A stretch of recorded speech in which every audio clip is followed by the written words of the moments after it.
So, welcome to Do With Let's podcast. Thank you. Thank you so much for having me. Really excited to be here. I'm really excited to have you here. Really excited. Okay, so first of all, congratulations. Your petition led to the launch of India's first 24 by 7 suicide helpline. Thank you. Thank you. I mean, congratulations to all of us, to be very honest, because Yeah, that's true. couldn't have done it alone. It's all because of everyone who signed and shared and people who amplified it. So it's a victory for all of us. That's true. So, can you tell us something about this helpline? Yes. So this is the Kiran Mental Health Rehabilitation Helpline number that we're talking about is a 24/7 toll-free national helpline number, and it has been launched by the government, more specifically the Ministry of Social Justice and Empowerment, and it is, like I said, it's 24/7. It is a national helpline number, so it's available in 13 different regional languages, which I think is really important. And it has, so the government has sort of tied up with various regional institutions across the country. So there are around 26 regional institutions that they've collaborated with, and there are 600 plus psychologists, counselors, experts on the other end of the line. So I think that way it's been done in a very professional fashion, and which is why I was very impressed with the whole structure and the whole idea behind it. So that's a little bit about the helpline number. The number is 1-800-599-0019, and yeah, you can call it anytime from anywhere. That's true. It was a much needed thing, Yes, yes, it much was. needed. So, what inspired you to start a petition? Right. So this was sort of inspired, or I would say I was sort of pushed towards doing it because of a personal tragedy that I experienced last year in 2019 itself. In the beginning of 2019, that is January, I lost my younger brother to suicide, and I think that's how it began. Although at the time I was not sure what I wanted to do, how I wanted to do it, I didn't even know, that I would sort of end up doing all of this. But I just sort of knew that I had to work in the field of mental health. It was my mission to sort of talk more openly about suicide and suicide prevention, because before I was personally touched by it, I had no idea how grave the situation was. And I couldn't help but think that, what if I knew better? What if I knew more? What if I was more aware and more informed? Maybe I could have seen the signs. Maybe I could have spotted the signs, or maybe my brother would have come to me and talked to me. I would have been able to create that space for him. So, all of these questions that sort of come up with after someone has passed away like this, there are a lot of questions which obviously you have to sort of come to terms with the fact that most of them might not ever be answered. But what you can do is take that and sort of try and help families, help people who might still be struggling and might still sort of have a chance. So I think that was really important for me, that I wanted to sort of channelize that into talking a little more openly about it and doing my bit. I didn't know what else or what anyone else could have done, but from my end, just doing that little bit from my side to sort of reduce the strict stigma, to sort of start that conversation. And yeah, that's how I sort of formulated this idea, because after my brother passed away, I dove deep into research. I just kept reading about suicide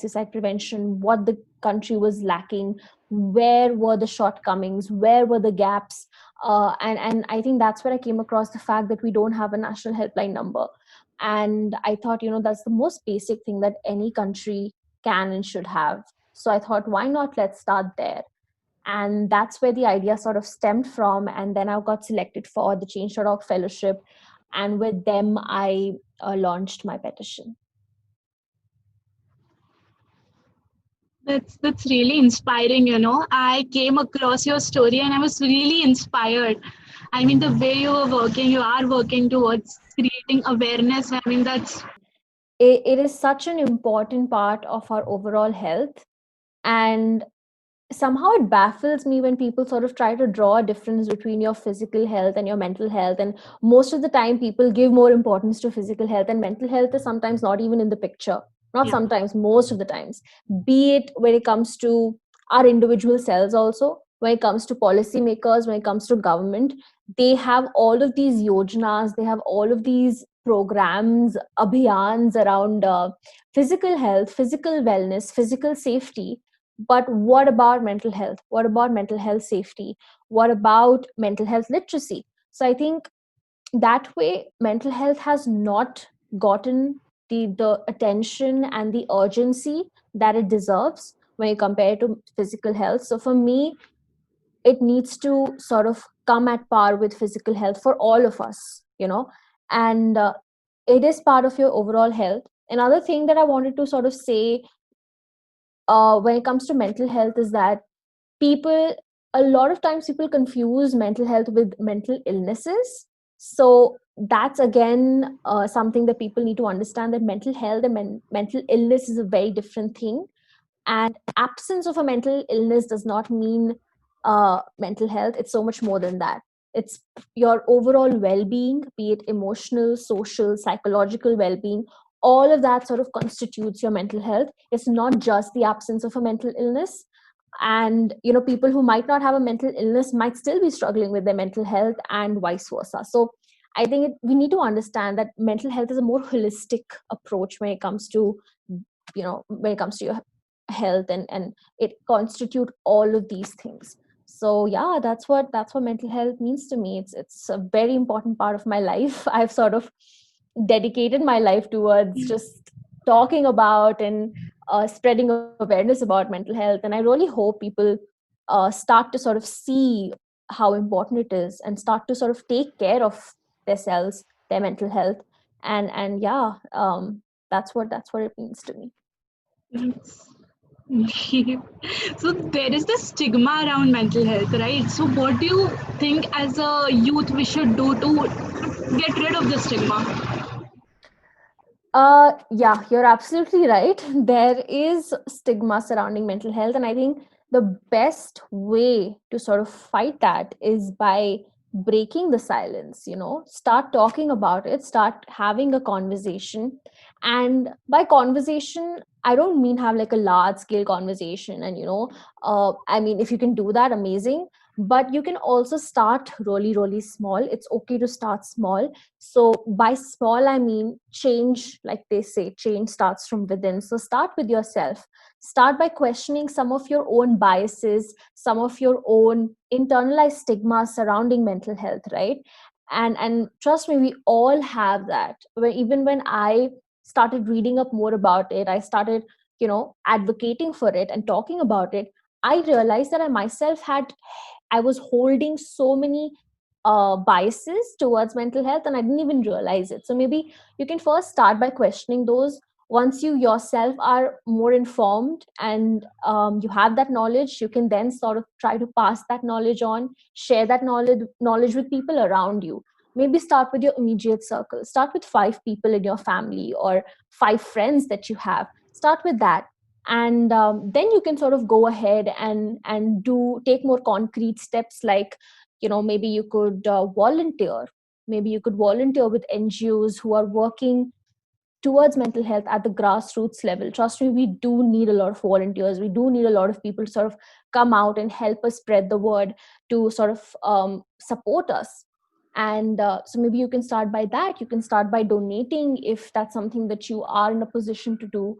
Another ways to sort of train yourself, you know, train yourself to be either a gatekeeper or an active listener, or a mental health first aider. You know, there's so many trainings that you can take which will actually help you guide, they'll help guide you as to how to question someone about suicide, how to be a better listener, how to sort of talk about mental health, what to do, what not to do.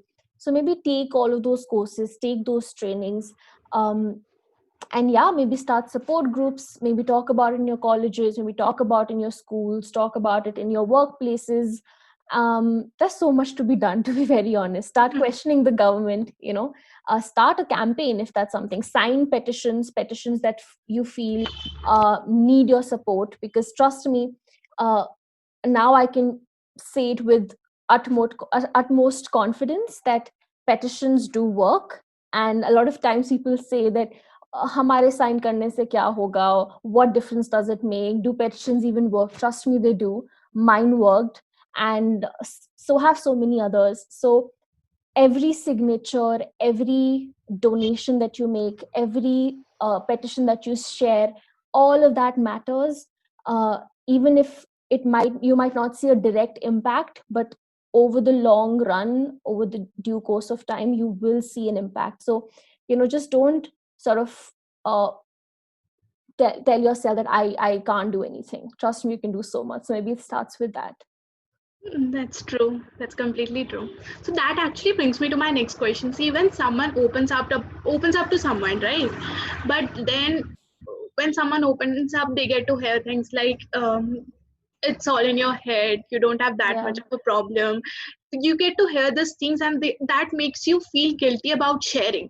Mm-hmm. So what should one do in this case? I mean, if you're sharing, you are expecting some kind of empathy, Exactly. but then from the other side you get to hear that it's all in your head, and you Yeah. have Yeah. you have such a great life, such kind of thing. So Mm. it really disturbs you. It does. I think that's where active listening comes into the picture, right? What I was talking about earlier. We need to teach that to people. And basically, what active listening entails is obviously at the baseline, it means be a better listener instead of talking, giving unwanted advice. So many times you get these advices. Ki maybe if you pray a little more, you'll feel better. Maybe if you try meditation, maybe if you try this asana, that asana. We don't need your advice. If someone has come to you and they are in distress, all they want is a listening ear, and sometimes that can make all the difference. So active listening sort of teaches you that don't give unnecessary advice, don't interrupt, don't be judgmental, don't judge them, and also don't say stuff like it's all in your head, it doesn't matter, you'll feel better tomorrow, let's do this and you'll feel better. Don't trivialize someone's pain, don't trivialize someone's lived experience, because that can really, like you said, have a very adverse effect on that person. That can literally shut them down. And if, for example, if they reach out to this one friend and that friend trivializes it and says that oh, it doesn't matter, they sort of dismiss them, then that person will not reach out to anyone else, because that's how they'll feel. They'll sort of start blaming themselves. And I think that's the whole again, that's the whole problem when it comes to mental health issues, right?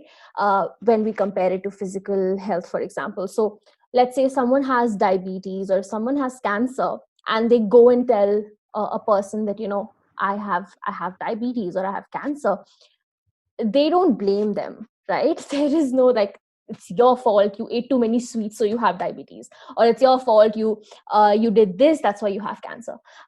They don't do that. That would be such a mean thing to say. No one would, people would literally shun that person away if that person talks this way about, let's say, cancer or some physical ailment, let's say.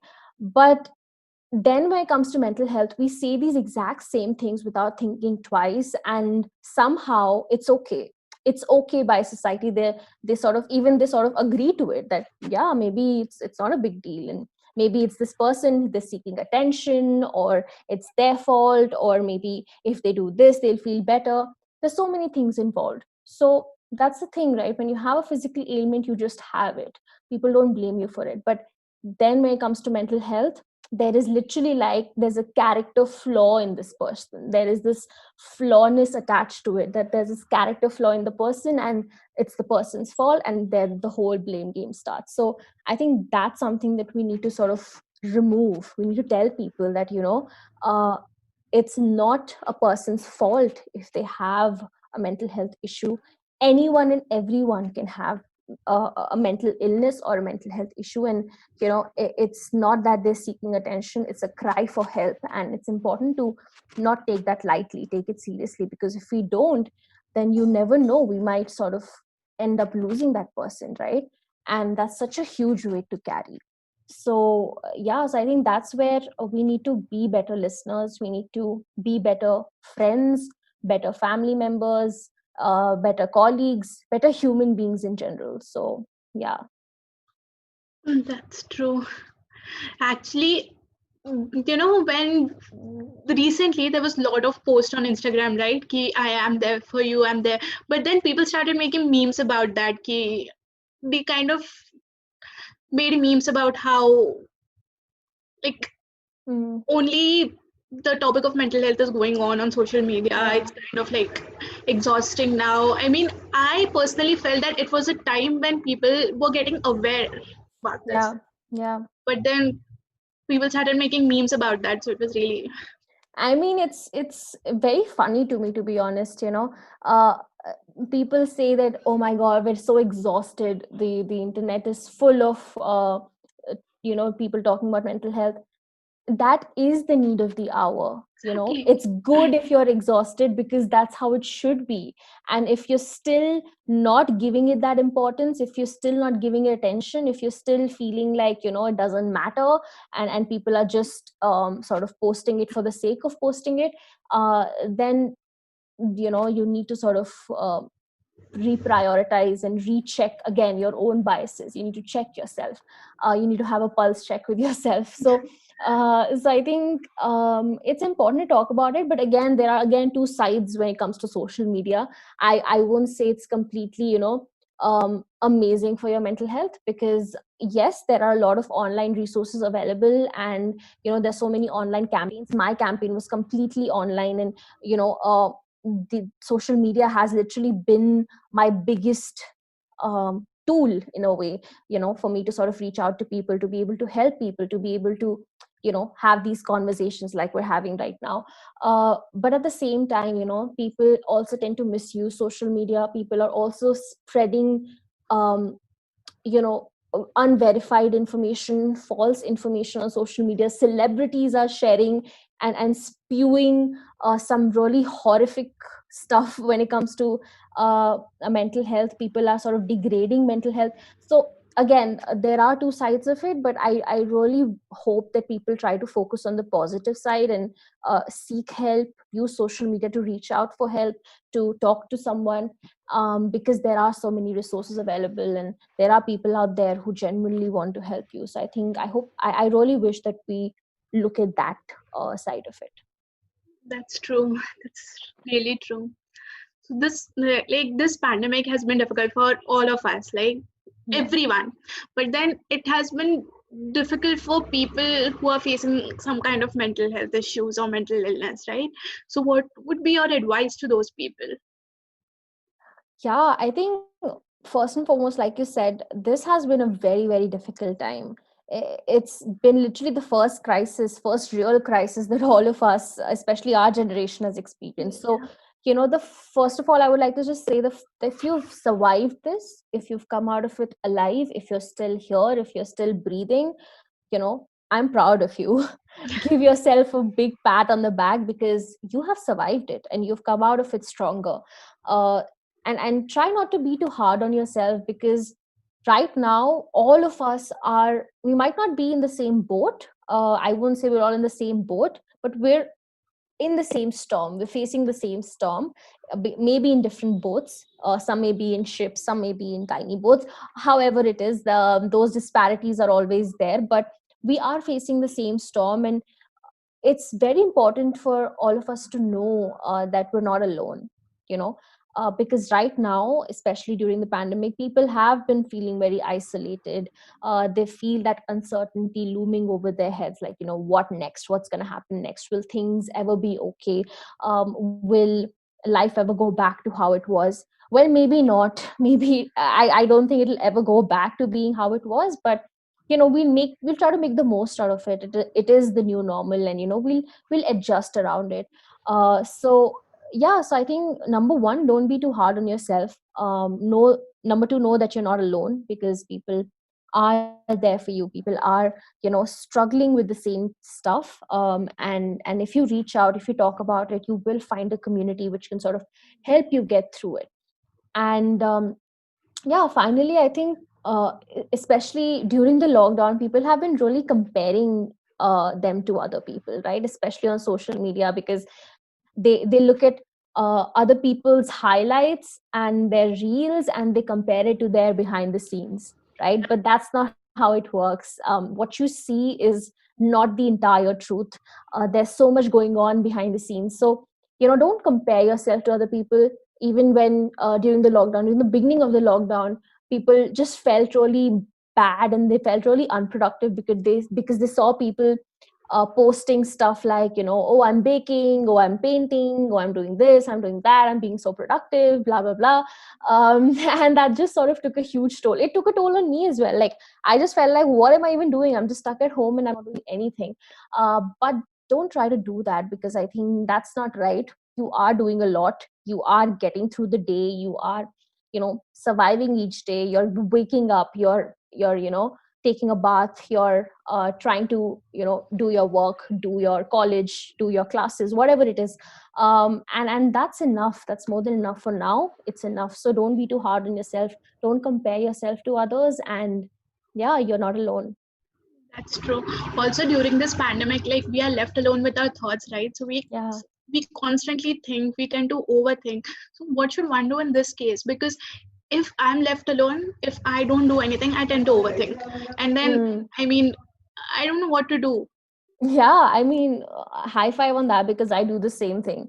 And I'm sure, again, you're not alone. There's so many people out there, all of us, in fact, because now, whether we like it or not, we are sort of being forced to sit with our feelings. That's And we were not used to that. We were always running, always, we were stuck in a rut. We were always sort of, in a way, trying to escape all of our thoughts, I feel, because we were just sort of, every day we're just going out and doing this, doing that, never sort of sitting with our feelings, sitting with our thoughts.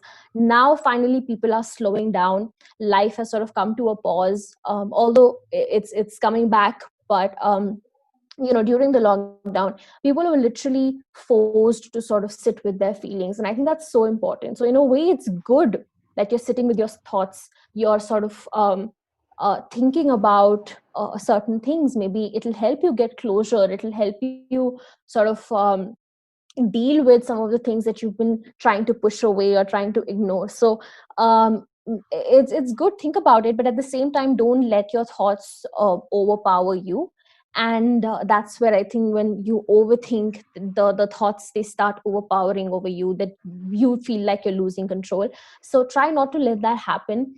And what I try to do is, when I am in a situation where my anxiety is too high. So I struggle with anxiety, and when that sort of happens with me, I try to write my feelings down. Journaling for me really helps. So when I do write it, I'm able to sort of put everything out of my system, and put that on paper, and that really helps me. It also brings a lot of things into perspective, to be really honest. When I read it again, I'm able to sort of uh, understand where that thought process came from, why it came from, and then I'm able to question it and sort of change that maybe I'm able to sort of question that, why am I thinking this way, what's the reason behind it, and is it even rational, or is it just irrational overthinking? So it really helps to sort of clear your head.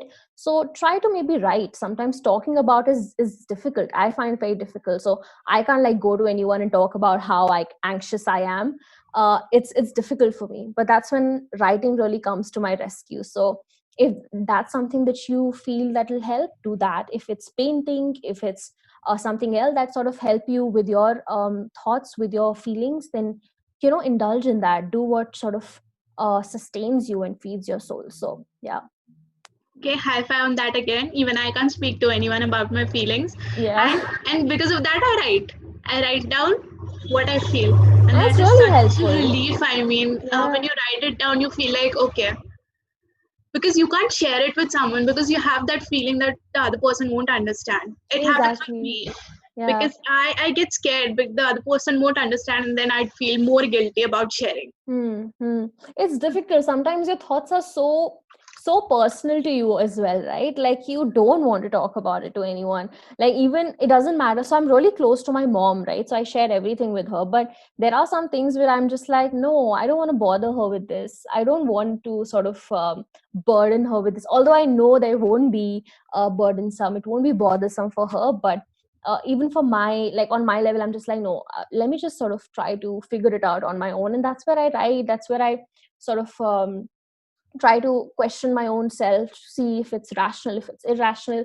And even in that scenario, I would say therapy also helps.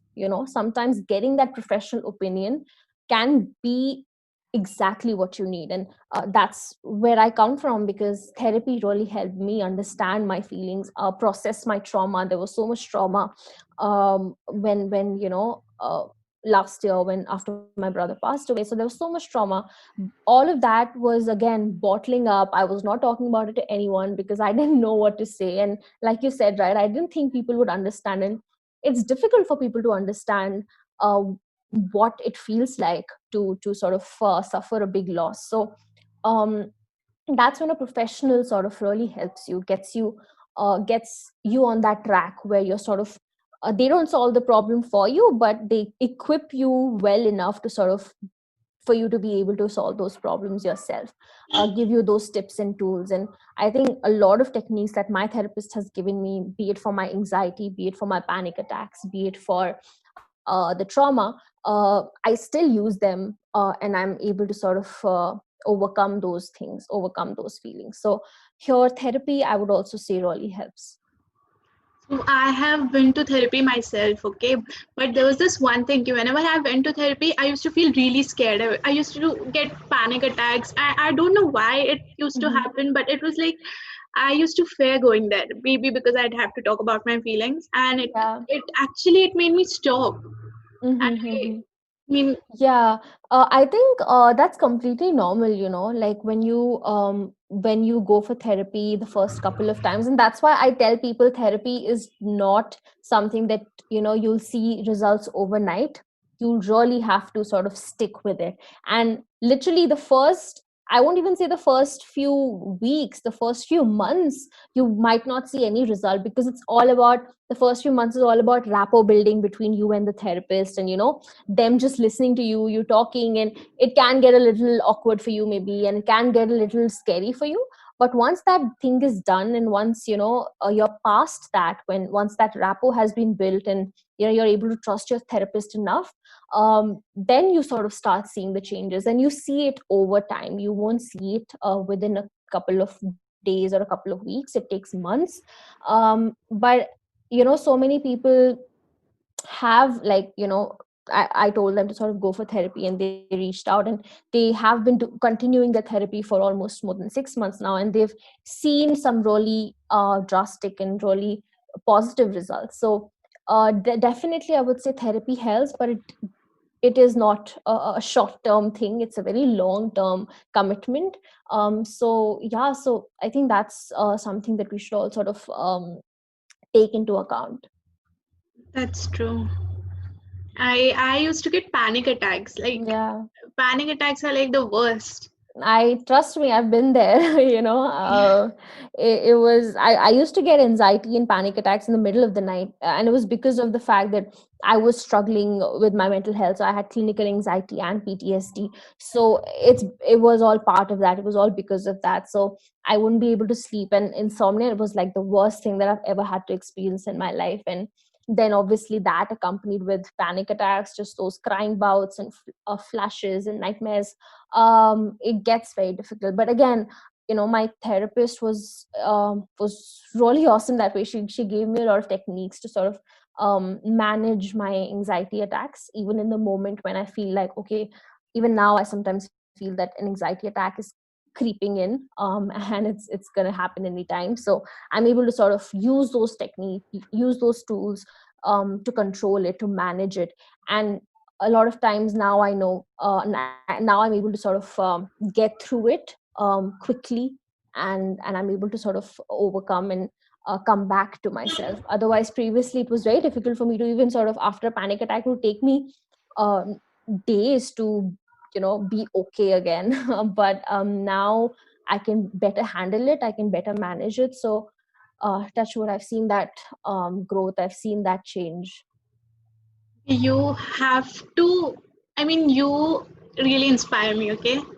I really have to say this. I mean, Thank I'm you, really that's so inspired sweet. by you right now.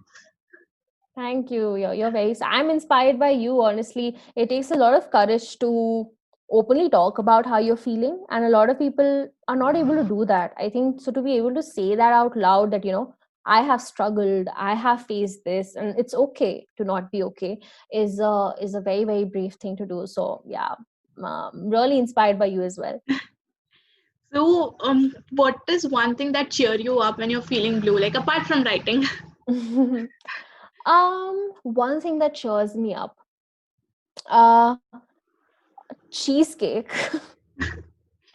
Honestly, chocolates and cheesecake. I mean, anything sweet would cheer me up.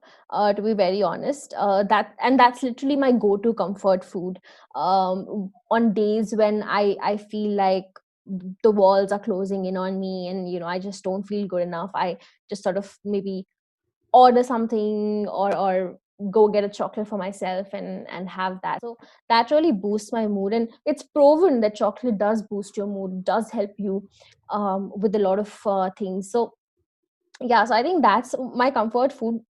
And something that really cheers me up is another thing that really cheers me up is music. So I play the guitar, I sing a little bit. So whenever I feel kind of blue, whenever I feel that okay, life is not going the way I've planned, or things are getting too much for me, it's too stressful, it's too toxic, I just sort of try to shut all of that out and just play my music. And I think the thing about music is that it really pulls you in, it really brings you back to the present, brings it's like when you're playing, at least for me, when I'm playing, when I'm singing, I'm in the moment, I'm present, and it just feels really good. I get that dopamine hit, I get that dopamine boost when I'm playing. So yeah, so these things sort of cheer me up.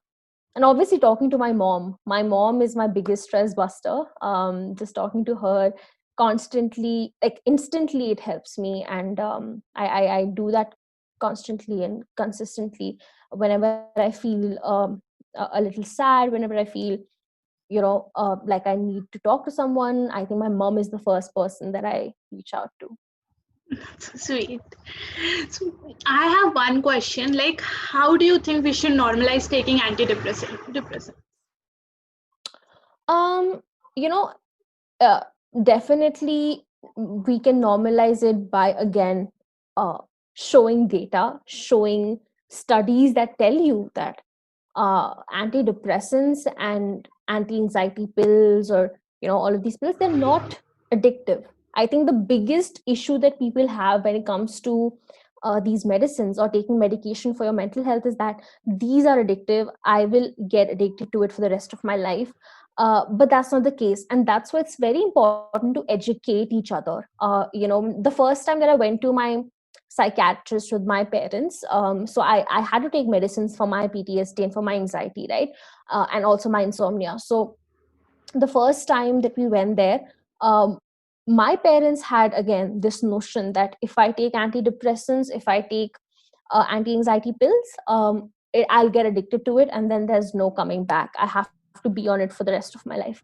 And that's when our doctor, and I really admire her, I really respect her, because she really taught them. Basically, she sat them down and she told them, you need to know the science behind it, you need to know about neurotransmitters, you need to know about dopamine and serotonin and all of these levels that sort of mess up the chemicals in your head. And these medicines are for that, to sort of regulate those chemicals, to sort of help you with that. So there's literally no reason to worry about it, because you will not get addicted to it. And that's how it works, right? Like, they start with the dosage, and constantly the main priority for doctors is that we need to get my client off medicines.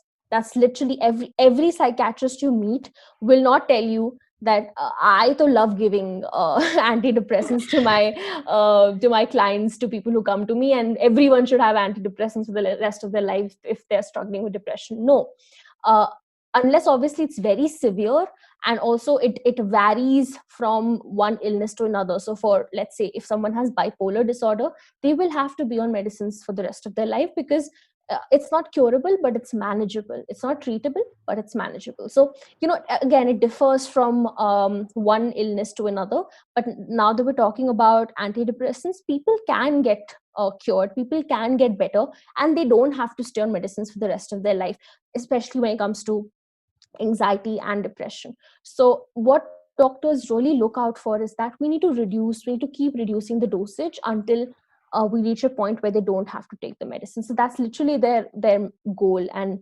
I think we can remove the stigma by, first of all, talking about the fact that how it works, how these medicines works, how they work. If we know about it, if we know the science behind it, we will not have all of these myths and misconceptions, right? So definitely it starts with that. And I think that's where mental health professionals come into the picture. That's where psychiatrists come into the picture, that they have to tell clients who come to them with this misconception, they have to tell them that how it works, how these medicines will help you, what they do to the chemicals inside your brain, how they sort of regulate it. So telling all of that really helps. So again, knowledge sharing is really important between the doctor and the client. Knowledge sharing is really important, transparency is really important, them sort of trying to answer all of their doubts is really important. And trust me, once my doctor told my parents about it and literally told them how the anatomy works, how the whole science behind it works, they were much more open to it, and they were completely fine. They were like, okay, let's go for it.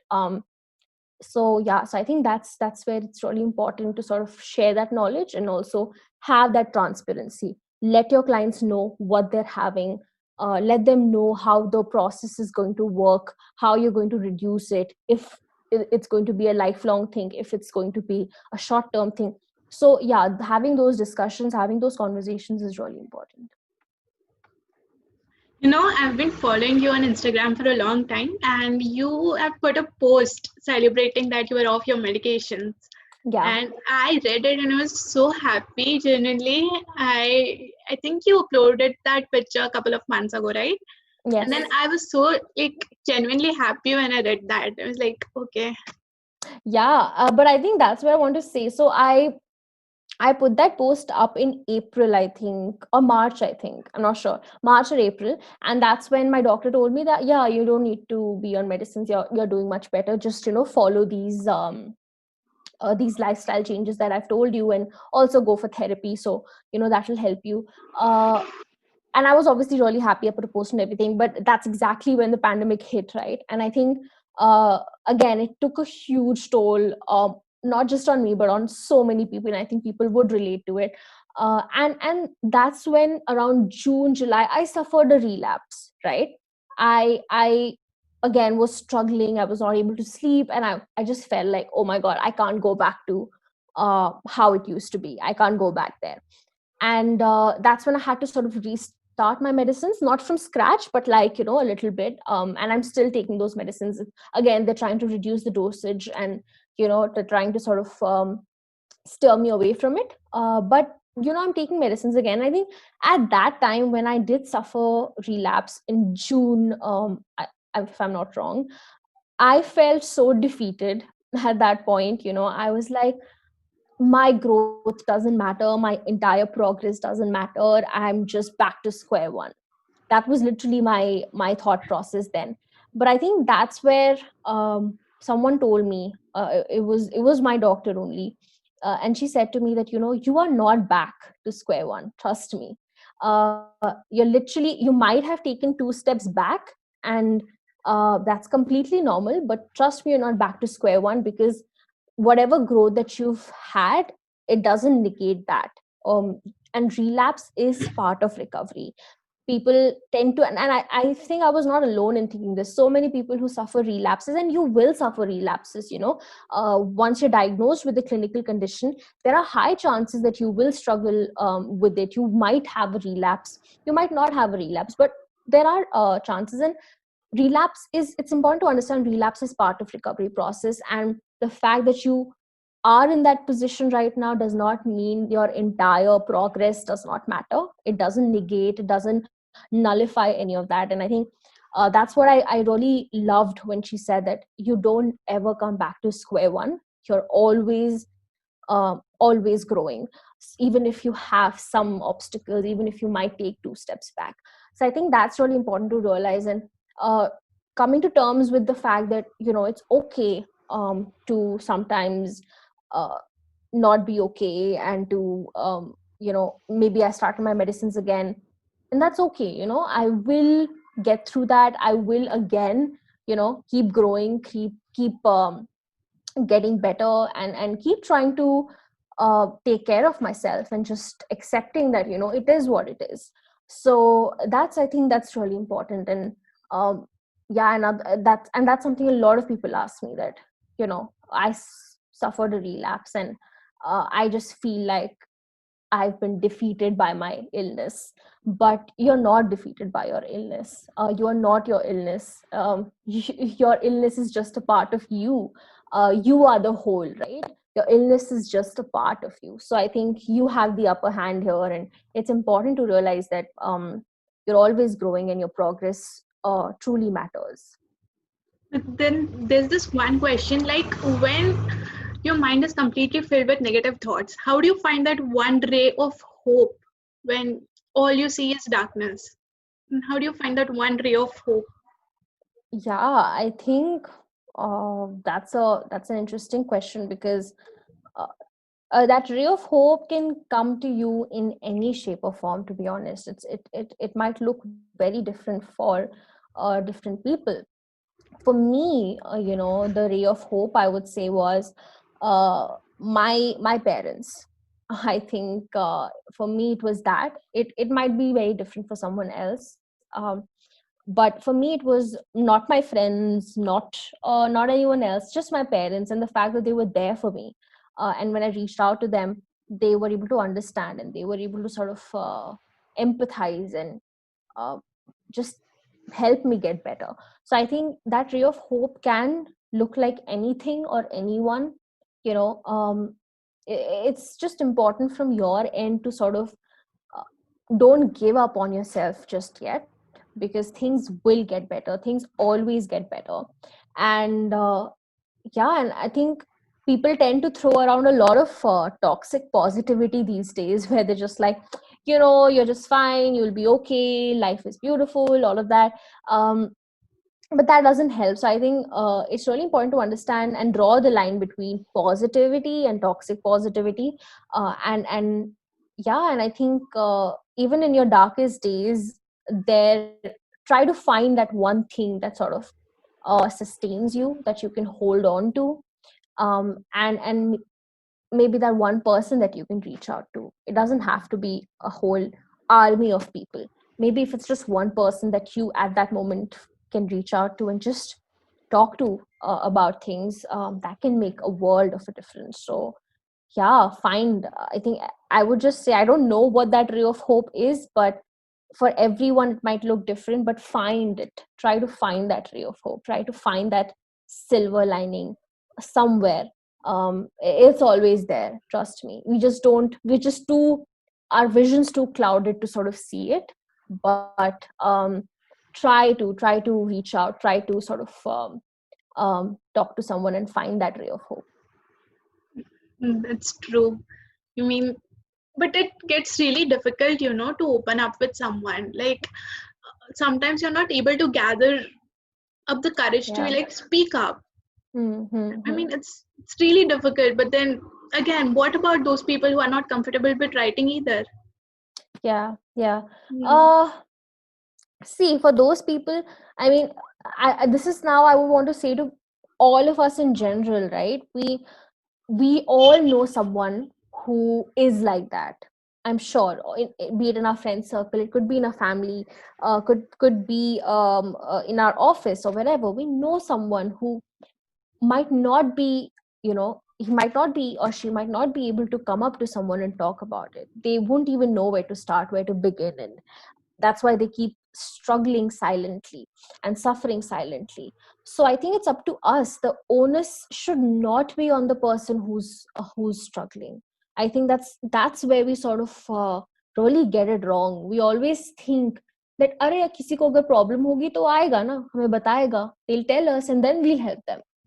We put that onus on them that they should reach out for help. Like, even like I was saying, that reach out for help, talk to. Yes, obviously it's important for them to reach out for help, and that's something that's really important, and you really can't read anyone's mind. But at the same time, if you as a third person feel that someone in your office, someone in your house, or a friend maybe in college is struggling, if you see those tiny signs, those, even if at the end you find out अरे कुछ भी नहीं था, it was fine, okay, but even if you find those tiny signs, those subtle signs, talk to them, reach out and ask them, are you okay, are you doing okay? Don't just ask how are you and they reply, oh, I'm fine, and that's it. No, dig a little deeper, ask questions like, how are you really? Like, I try to do that, I try to do it with my friends, that I don't want to say how are you, I would want to rather say how are you, but really tell me. And that really opens up space for conversation. So don't put the onus on the person who's suffering, put the onus on the sufferer. Try to put the onus on yourself to sort of reach out to someone and even check up on your loved ones, be it your friends, be it your family members. And I think that can make a world of a difference, especially for those people, like you said, who are not able to reach out, who are not able to talk to them. Just knowing that someone has reached out and someone genuinely cares can open up so many doors for them.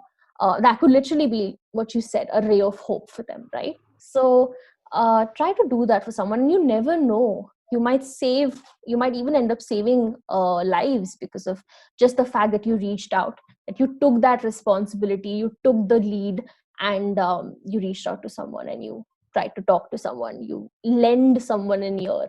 So that's really important. At last, I mean, what are your tips to like calm down anxiety? So I can maybe share like a couple of techniques that my therapist shared with me, but again, it looks very different for different people. These help me, but they might help you, but also there are chances they might not help you. So maybe something else would work better for you. If this might work for you, but something else might work better for you. But I can maybe share some techniques that sort of help me. So number one, like I said, journaling, having a journal, writing gratitude journal, that really helps you sort of come to terms with your thoughts. Secondly, a grounding exercise for me has been really helpful. So whenever I feel like an anxiety attack is approaching, or I just feel sort of anxious, I try to number one, take deep breaths. So deep breathing exercises have really helped me. And secondly, try to ground myself. What I mean by that is, so my therapist told me, just maybe look at 5 things that you can see, right? 4 things that you can hear, 3 things that you can touch, 2 things that you can either smell or feel, and then 1 thing that you can taste. So if you try to do that, so for example, 5 things that you can see, I can see my lamp, my book, my chair, my table, I can see you. It could be that. And then here it could be my mom in the kitchen, it could be birds chirping, it could be an aeroplane sort of passing by, cars, traffic outside, it could be anything. Then 3 things that I can sort of touch, again, I can touch the table, I can touch the chair, stuff like that. And then 2 things that I can maybe smell, it could be the food, it could be or feel, so it could be the wind in my hair, it could be whatever. And finally, 1 thing that I can taste, so maybe I have a glass of water and I can feel, I can taste that. So these are things that sort of bring you to the present. And yeah, that's what I try to do. I just sort of sit and center myself and try to bring my mind to the present. And this really helps. It makes you aware of your present surroundings and stuff like that. So Yeah, so these are some of the tricks and these are some of the tips that have really helped me cope. That's really informative, actually. Yeah, but again, I would like to reiterate that, if you feel that you're feeling anxious more often, that you're struggling with this, it's a constant thing, it's a continuous thing, that please reach out to a professional. Please, talk to someone who can give you more techniques, who can maybe understand what exactly it is you're feeling and help you with that. So yeah, so that's really important. Okay. Thank you so much for joining us. I forgot to say, like, you're an inspiration to a lot of people who are going through this phase, and even to those who are not going through this phase. But really, you're doing an amazing job. Thank you An so amazing much. job. So, is there anything you would like to say to our audience? uh I mean, I've already said a lot, I think. But at the end of the day, I just want to say that, number one, like I always say, that you're not alone. And I think the fact that we're having this conversation is so important, because this will, go on and sort of maybe become a beacon of hope for someone else, for someone to sort of go on. So again, kudos to you for that, for having or wanting to have these conversations. And to anyone who is listening, that then just know that if you're struggling right now, if you're having mental health issues, or any issues for that matter, if you're struggling, it does not make you weak to come out and talk about it. You're not weak. Being vulnerable does not mean being weak. In fact, it's a sign of strength. The fact that you have reached out, that you've talked about it, that you're vulnerable about your feelings and your thoughts, that shows how strong you are, how brave you are. So, don't let anyone tell you otherwise. And yeah, and I think, just hang in there. Things will get better. And reach out for support. And also to people um, who are doing relatively better than others, try to be active listeners, try to be there for other people who might not be doing as well as you are. So maybe you could be someone who can sort of try to uh, help them walk through it, because you have your systems working, but someone else might be handicapped. So maybe try to lend that hand and help them walk through it. So yeah, so I think that's something that all of us can do. Thank you so much, really. Thank you so much for being here with us.